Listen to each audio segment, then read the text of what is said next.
তুমি সুখী হয়ে চাঁদনি, আমারও তুমি ভুলে যাও। আপনিও আমারে ভুলে যাই নাহির ভাই। আমি তো কোনোদিন তোমার মনেই রাখিনি, ভুলে যাওয়ার কি আছে?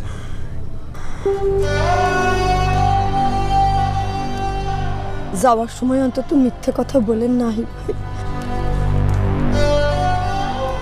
আজ অন্তত সত্যিটা বলেন,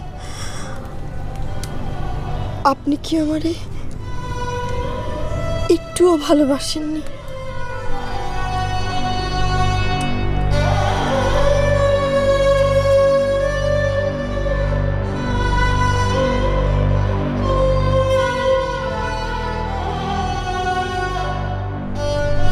আপনার চেহারা সামনে দেখে মনে হয় আমি আপনারে যত ভালোবাসিছি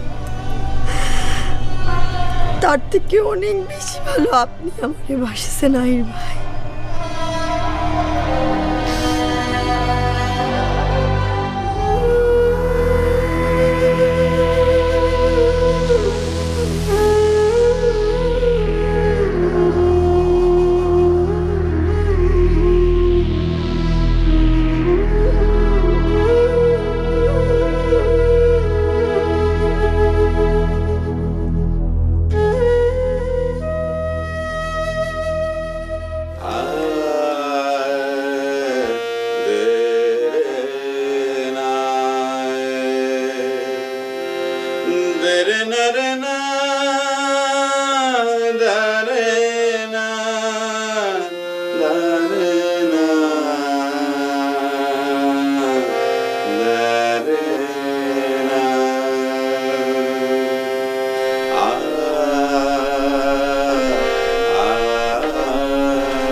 এর জন্য আমি তার গ্রাম ছাড়া করলাম, আর তুমি তার গান শুনছো এখানে বসে।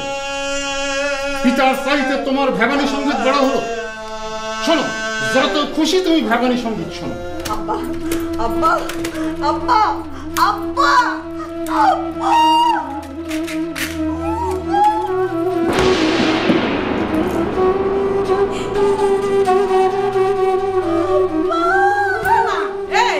কি হয়েছে? কাঁদতেছিস কেন মা? কি হয়েছে? কি হয়েছে? আমার যে শেষ সম্বলটুকু ছিল সেটাও আব্বা শেষ করে দিল।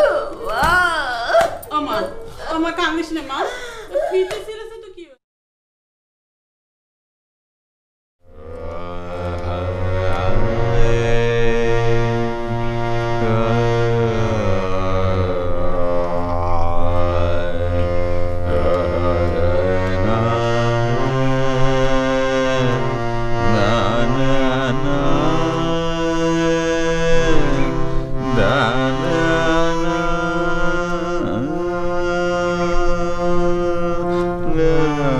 কি হলো? তালিমে তোর মনোযোগ নাই মনে হচ্ছে। নাই গুরুজি, নাই। আমার বুকের ভিতর কিরম জানি ফাঁকা ফাঁকা লাগতেছে গুরুজি। শাস্ত্রীয় সঙ্গীতের একমাত্র প্রতিদ্বন্দ্বী হচ্ছে প্রেম। প্রেম ছাড়া শাস্ত্রীয় সঙ্গীতের ধ্যান কেউ ভাঙাতে পারে না। তোর কি সেরকম কিছু? হঠাৎ করে আমার বাড়িতে থেকে তালিম নিতে চলে এলি, গ্রামে কোনো সমস্যা আছে তো? না গুরুজি, গ্রামে কোনো সমস্যা হয়নি। সমস্যা হয়েছে আমার নিজের। কেন জানি আমার রাগ সঙ্গীতের সুরে কান্নার সুর মনে হচ্ছে। আমার মনে হচ্ছে আমার বুকের ভিতর কে যেন ডুকরে ডুকরে কাঁদতেছে গুরুজি। তোর বুকে বসে তোর প্রেম কাঁদছে। সেই প্রেমের কান্না না থামিয়ে তোর তালিম নেওয়া হবে না। কান্না যদি কোনোদিন না থামে গুরুজি? মনের বিষয়, একদিন না একদিন মন ঠিকই বুঝ মানে। কান্না তখন থেমে যায়।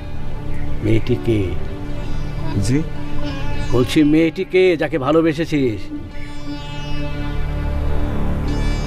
আমাদের কলাবাড়ির বড় মিয়ার মেয়ে চাঁদনি।